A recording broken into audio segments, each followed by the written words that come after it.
How many autism tabs do you have open right now? 10? 20? If it's a lot, I'm not judging you. I want to make you a promise.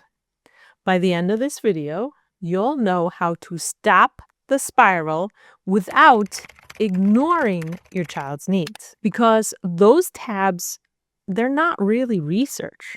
Most of the time, they're your brain trying to find relief. And the frustrating part is, the more you click, the worse you feel.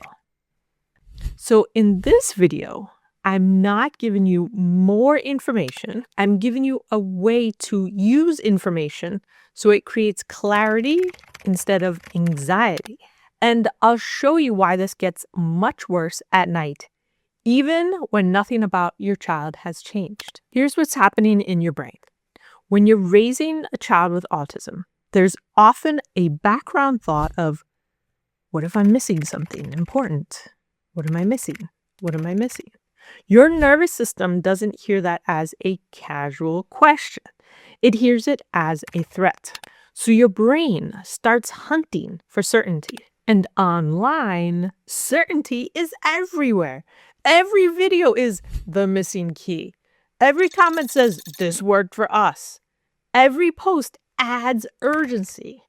That's how you end up with 47 tabs open. Trust me, I've been there. You start with one question. Could this help my child sleep? And suddenly, you're looking at the gut, sensory, supplements, therapy, labs, school, a scary thread, a hopeful thread.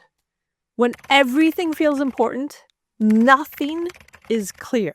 In a second, I'll give you a simple way to stop the spiral. But notice this first. If your research ends with you feeling panicked, you didn't get information. You got dysregulation. This is why the spiral usually happens at night. At night, your brain is tired. Your stress tolerance much lower. Your ability to filter information much weaker. Something that feels interesting at 2 p.m. can feel terrifying at 1 a.m. At night, you don't just absorb the content, you absorb emotion. Your brain starts worst-case scenario planning.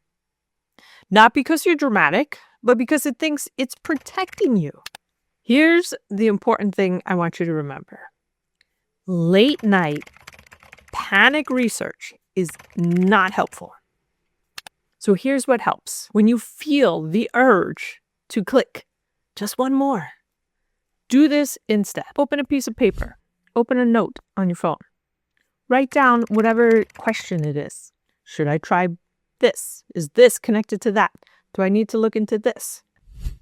Next, write the problem you're trying to solve. Sleep, dysregulation, anxiety, OCD, constipation, meltdowns. What is it? What is the problem? Then write what you would expect to change if this actually mattered. Once a question is captured, your brain stops shouting, "Don't forget this. What about this?" You're not ignoring it. You're giving it a place to live that isn't your nervous system. It's the note. Now, this part matters. You don't chase 10 questions at once. You pick one question for the next 7 days. One. Because when you try to solve everything at once, you can't measure anything. When you can't measure anything, you don't feel like you made any progress. And then what happens? And when you don't feel progress, then that's when the panic creeps in. Let's say the question is, should I add something to help my child sleep? Then success, what does that look like? Fewer wake-ups, easier bedtime, longer stretches of sleeping, calmer mornings, more focus at school. That's no longer chaos. Here's one boundary that helps immediately. No new autism research after 9 p.m. You can save a video. You can park that question, but no deep dives late at night. Because your brain, your 9 p.m. brain, isn't trying to learn. It's trying to feel safe. And the internet is very good at making you feel unsafe. Your child doesn't need you carrying 47 tabs in your head. Your child needs you informed and steady enough to choose the next step without panic. You deserve that too.